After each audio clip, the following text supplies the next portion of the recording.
there. Welcome to the Bloomingdale Public Library. This is Miss Heidi, and I'm Miss Jones. And today we're going to be talking about the Bluestem books. This is the Bluestem book list. Miss Heidi, how do the librarians choose these books? Oh my goodness, a lot of librarians. Yeah. I think it's about 50 different librarians. But the books are first chosen by a lot of kids. Yeah. These are all Reader's Choice books, so Okay. kids tell us the ones they like best. And the librarians just help make the list. That's good to know. The kids are involved. Well, today what we're going to do, this is part one. We're going to talk about the first 10 Bluestems that we especially, we like all of them. We have to read all of them. So I think Some of my favorites are on the second list. Yeah, so you have to come back and find our favorites. Miss Heidi, you want to start because it's a really good book. I actually just finished this book today. It's so good. I read it all in one day. It was so good. This book is called Bob by Wendy Mass and Rebecca Stead. And this is a very, very mysterious story, but it's not spooky. It's a friendship story. Livy goes to visit her grandma, and when she gets there, she discovers that she left someone behind the last time she visited. It wasn't a person. It wasn't a pet. But she's not exactly sure who or what Bob is. And the funny thing is, Bob doesn't know either. They have a lot of figuring out to do in this book. And along the way, they become really, really good friends. I won't tell you the ending, but I was very surprised. I did not expect what happened at the end. That was definitely a surprise ending. It's actually set in Australia where her grandmother lives, and she's making a grandma visit. And so it's kind of a special time, but she's been there before. And so the special person, Bob, she remembers when she gets there. So it's so tender. I thought it was so special because of the friendship they created, the real love they have for each other. It was a really good book. I liked the mystery. It was mystery too. Our second book is something that I really enjoy here, horses. This is called Sergeant Reckless. It's a very well illustrated book, and Sergeant Reckless is a horse. Now this is actually based on a true story. It's set about 1950 in the Korean War time, and they were having trouble. They had gotten a new cannon, and it was kind of up on a hill, and they needed something to carry this ammunition up the hill. And they looked for a mule. They couldn't find anything with tires that wouldn't work. It was too hard to get up there. They found this horse. It was a little sorrel mare, and she worked out perfectly.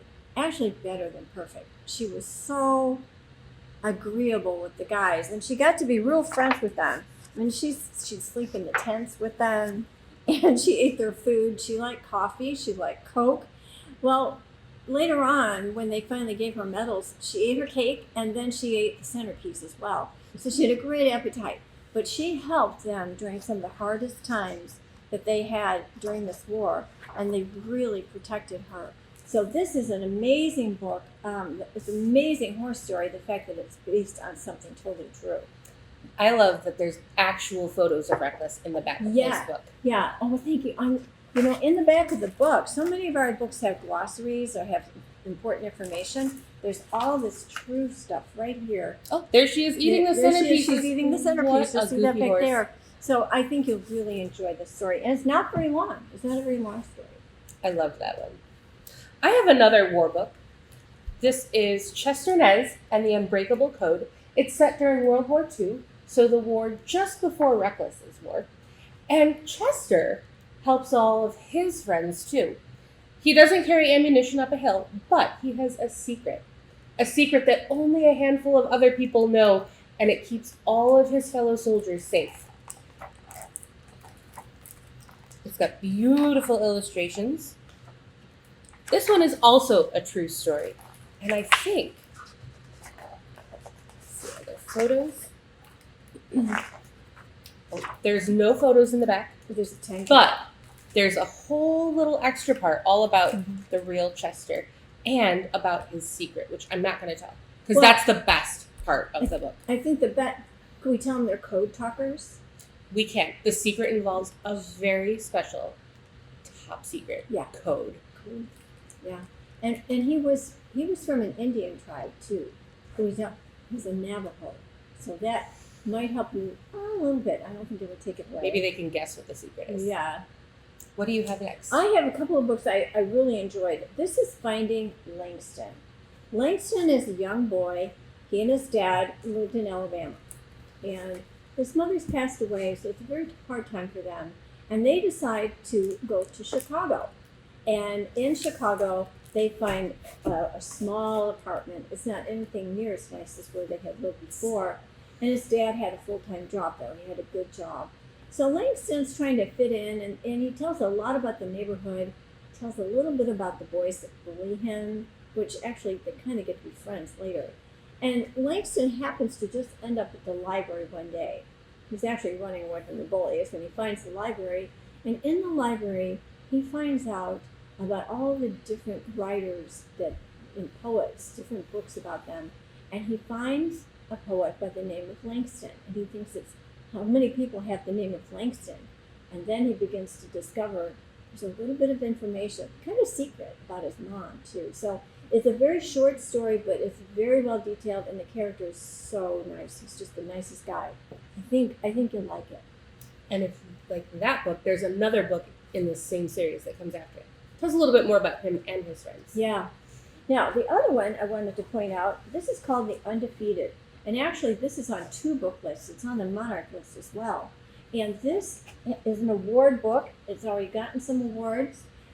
This is a dedication, kind of a poem, to honor the men and women in America who've made great contributions, whether it's in sports or the arts, with music. And this is just well illustrated, as you can see. It's kind of a big book about the people who have helped throughout their history. In American history and civil rights. So again, it's on 2 lists, so you'll probably enjoy it. I think everybody in the family could enjoy this book because it's historical and just beautifully done. Put that up here. What you got?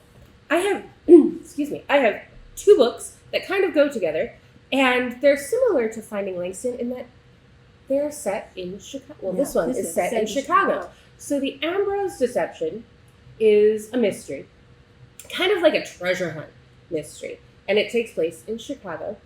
And there are 3 main characters. I always love books with more than one main character because you get like 3 stories. And all of these kids are a little bit special, and they're told that they can win $10,000. All they have to do is solve 3 clues. But here's the deal. Each kid gets 3 different clues. So they can't share because they won't get the same answers. And they're not supposed to work together. But you'll see how that works out. But this book takes them all over the city of Chicago. I loved it because I was figuring out some of the clues before the kids did. It was very fun. They're probably places that everybody else has been to, too. Some of them. I have a feeling. There were a couple that I didn't know. Yeah, so there's some places that after I read this book, I have to go check out. Yeah. There's also a really big twist at the end. I did not see that coming. But really, really good. And I finished that one pretty quickly, too. You know what I liked about it was they got to be such good friends. They were almost like family in the end. The next book is also called Deception. That confused me a little bit. We had the Ambrosia Deception. We also have the Van Gogh Deception. Deception just means like a trick, if you didn't know that. The Van Gogh Deception is about kind of an art thief. It's about a painting that may or may not be real. So this book is also kind of a mystery, also kind of a treasure hunt, but it's less of a scavenger hunt than the Ambrose one was. This one is more about searching for a person and searching for clues that'll tell what really happened with this famous painting. Or is it famous? Is it real? Is it a fake? We don't know. You know, I like the character. You know, the first 2 or 3 chapters can be a little bit confusing. And on the beginning of each chapter, they give you a location and pretty much the time and date. So that kind of sets the location for those chapters. And I think the first chapter is set in France. And then it moves to Washington, D.C. It's a much bigger scavenger hunt than the one that's just in Chicago. Absolutely. So, and there's a little bit of amnesia in there, and then good friends. So I think it was a really good read. Lots of adventure in that too. Yes. Lots Also of, a little bit more dangerous than the Ambrosia Deception. yeah, I absolutely. think the stakes were a They're little being bit higher. pursued. Well, I have 2 basketball books. The first one is called A Whole New Ball Game, and it's about Rip and Red. And Rip and Red are super, super close friends. They are the best of friends. And they play basketball on the way home all the time. They're pretending to, do hoops. And when they get to school, it's the beginning of the school year, they find out they have a brand new teacher.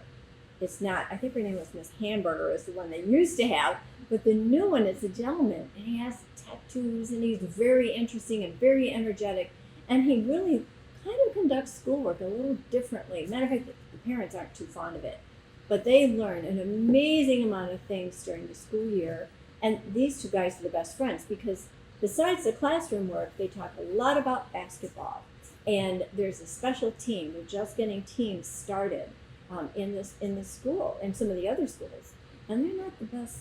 They're not the best players. But They like basketball, but they're not super great at the at end it. of this book, it's just, you just can't put it down because you want to know if they actually pull off a win. It's pretty spectacular what they do. So I think there's other stories with the Rip and Red book. So you might want to follow them with more reading. The other one I have is Power Forward. This is Saeed Salim, Chasing the Dream. And Saeed's kind of a little guy. He's not real big. And his parents, their family's from Pakistan. His parents are insisting that he take violin. So he trudges off to school every morning with his violin case. And then he goes in and does basketball practice instead. He's really not getting better with his violin. But his parents find out, and they are so angry and so indignant that he would lie to them. A lot of this book is actually for Saeed to finally express himself to his parents and let them know what he really wants to do with his life and with the time, what he's really interested in. And then again, there's a pretty good basketball tryout with that. So that's a good one. And there's more of these. I think there's 4 of these in the series. Let's see if that'll stand up. That's a lot of good basketball books. Yeah. All right, last one. We have Animals by the Numbers. I love this book. I love books like this because it's full of information. If you like books like the Guinness Book of Records or, what are those National Geographic ones with all the facts in them? Yeah, all the facts. This one Lots of pictures. is a lot like that. It has diagrams.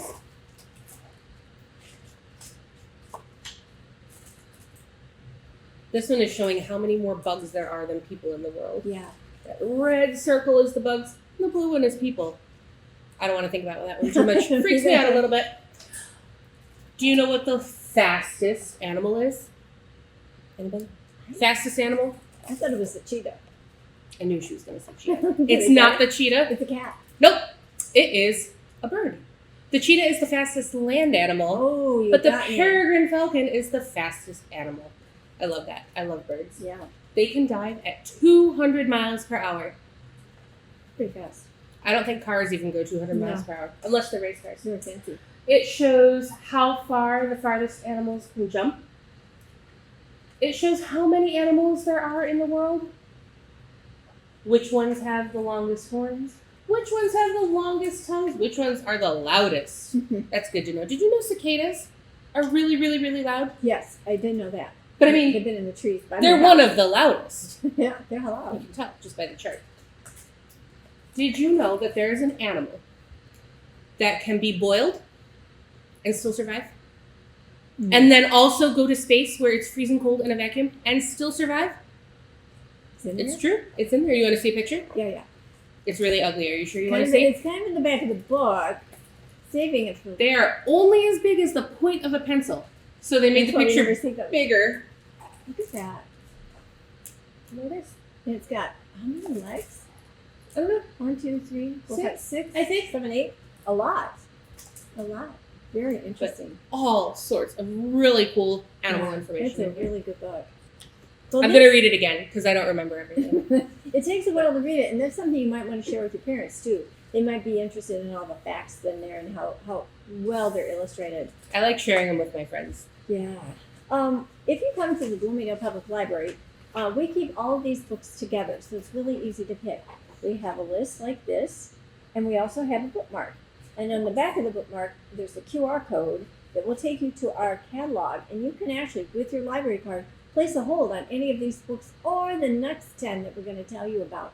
So we hope that you will come down to the library and visit with us and read a whole lot of these. Once you get started, you want to read more because there's such a good selection.